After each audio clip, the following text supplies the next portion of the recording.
Hi, my name is Bill Butler, Chief of Staff at the National Veterans Memorial and Museum. Today we want to celebrate the life and heroism of Master Sergeant Roy P. Benavidez. We're doing this in partnership with the National Medal of Honor Heritage Center to honor and recognize Medal of Honor recipients throughout our history.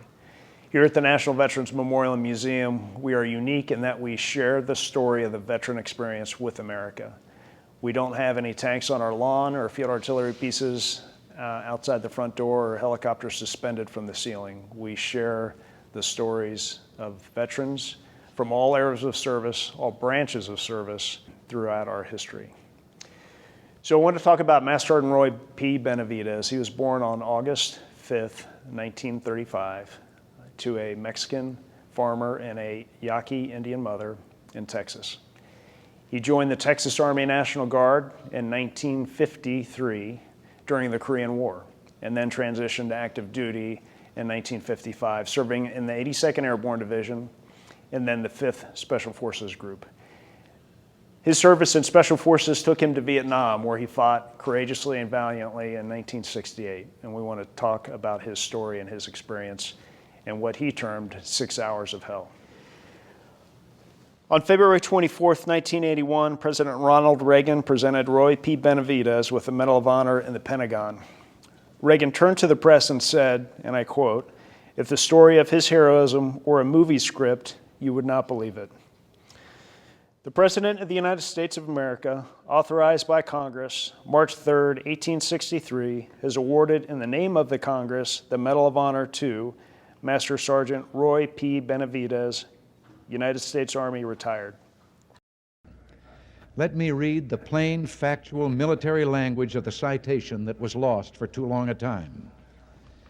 On May 2nd, 1968, Master Sergeant, then Staff Sergeant Roy P. Benavidez distinguished himself by a series of daring and extremely valorous actions while assigned to Detachment B-56, 5th Special Forces Group Airborne, 1st Special Forces, Republic of Vietnam.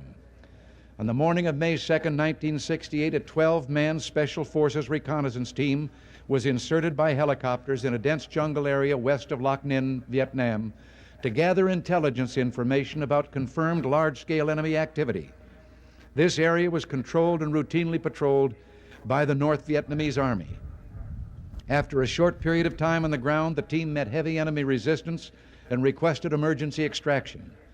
3 helicopters attempted extraction, but were unable to land due to intense enemy small arms and anti-aircraft fire. Sergeant Benavidez was at the forward operating base in Loc Ninh monitoring the operation by radio when these helicopters returned to offload wounded crew members and to assess aircraft damage. I was in another staging area waiting for our next assignment when I heard on the radio something like a popcorn machine. Then I heard a voice, "Get us out of here, get us out of here, come in and get us out quick, ASAP." I asked the radio operator, "Who are those?" He said, "I don't know.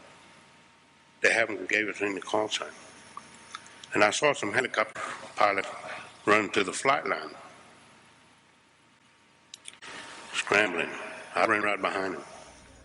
Sergeant Benavidez voluntarily boarded a returning aircraft to assist in another extraction attempt. I saw a bag of medical supplies. I picked it up, went over to my helicopter, got on the helicopter. We got on with the forward air controller, the guy that's in. He said, "You can't go in there. You can't go in. It's too hot." Little did I know that I was going to spend 6 hours in hell. Realizing that all the team members were either dead or wounded and unable to move to the pickup zone, he directed the aircraft to a nearby clearing where he jumped from the hovering helicopter and ran approximately 75 meters under withering small arms fire to the crippled team. Prior to reaching the team's position, he was wounded in his right leg, face, and head. Despite these painful injuries, he took charge, repositioning the team members and directing their fire to facilitate the landing of an extraction aircraft and the loading of wounded and dead team members. He then threw smoke canisters to direct the aircraft to the team's position. Despite his severe wounds and under intense enemy fire, he carried and dragged half of the wounded team members to the awaiting aircraft. He then provided protective fire by running alongside the aircraft as it moved to pick up the remaining team members. As the enemy's fire intensified, he hurried to recover the body and the classified documents on the dead team leader. When he reached the team leader's body, Sergeant Benavidez was severely wounded by small arms fire in the abdomen and grenade fragments in his back. At nearly the same moment, the aircraft pilot was mortally wounded and his helicopter crashed.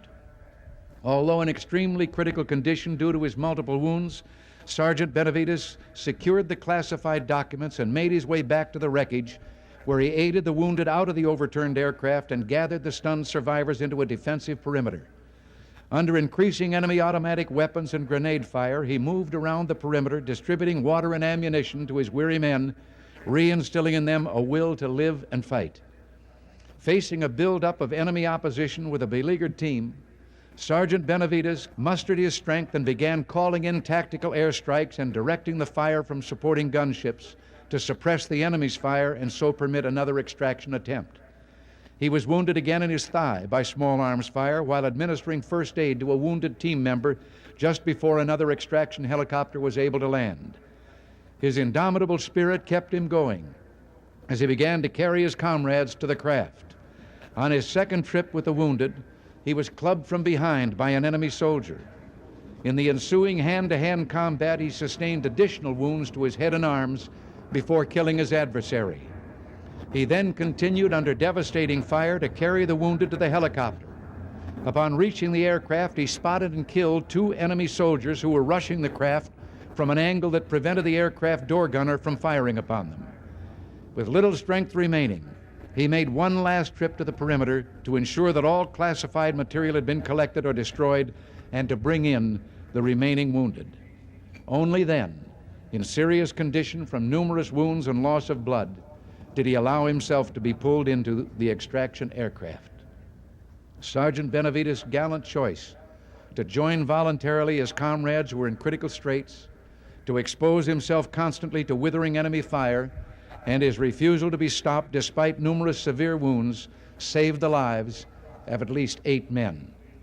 His fearless personal leadership, tenacious devotion to duty, and extremely valorous actions in the face of overwhelming odds were in keeping with the finest traditions of the military service and reflect the utmost credit on him and the United States Army.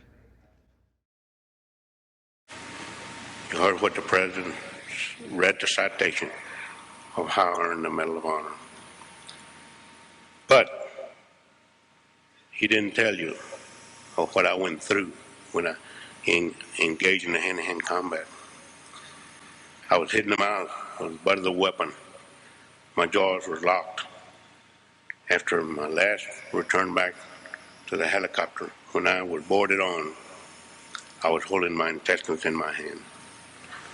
And I remember that my feet had been lifted and I was inserted into the body bag and I could hear that zipper coming up and I thought, oh my God, no. My eyes were shut because I had blood all over my face, my eyes, and the blood had dried up in my eyelids. And I couldn't talk because my jaws were locked, and I could hear that zipper coming up. I'll find out later, Jerry Cottenham made that doctor at least to feel my heartbeat. When I felt that hand on my chest, I made the luckiest shot I ever made in my life. I spit in the doctor's face. After receiving his Medal of Honor, Master Sergeant Roy Benavidez became an advocate for veterans' issues to Congress. He also became an inspirational speaker and spoke to organizations, services, schools across the country and throughout the world. He inspired youth with his stories of selfless service and his sacrifice. Master Sergeant Benavidez died on November 29, 1998, at age 63. He was buried with full military honors at Fort Sam Houston National Cemetery. I'm asked hundreds of times, would you do it over again? In my 25 years in the military, I feel like I've been overpaid for the service to my country. There'll never be enough paper to print the money. nor enough gold in Fort Knox for me to have to keep from doing what I did. I'm proud to be an American, and even prouder. And I'm even prouder that I've earned the privilege to wear the Green Beret.